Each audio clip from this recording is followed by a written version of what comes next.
kila chief in the next 6 months atakuwa na tablet. For the next 6 months, every ministry will be in charge of a day for planting trees so that we can get to a target in time. Hii barabara ndani ya miezi 6 itakuwa imekamilika kufika pale Gilgil. Kuanzia mwezi wa 6, hiyo mtungi itatoka shilingi 2,800 mpaka shilingi 500 ama 300.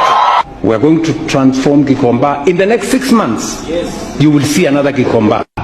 Tumeweka 40 billion shillings ya kuunganisha mtandao ama internet in every ward in Kenya, ili hawa vijana waweze kuingia kwa mtandao, wafanye digital jobs.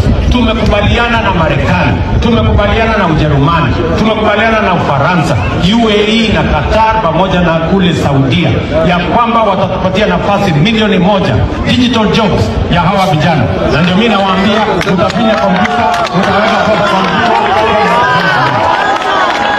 Na nimeambia hao wabunge, nimewapatia 4 months. Every member of parliament must make ready their ICT hub, ndio tuweze kupanga ajira kwa vijana hawa. Shida ya Kenya kubwa sana ni viongozi watapeli, waongo, wakora ambao wanasema hii wakimaanisha hii.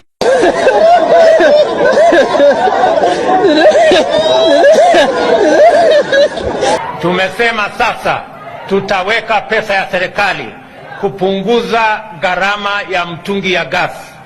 Ile ya kilo 6 mnanunua 2,500, 2,800, tutaishukisha chini mpaka shilingi 500 ama 300. Asante kwa kutizama. Bonyeza subscribe ili kupata mengi zaidi.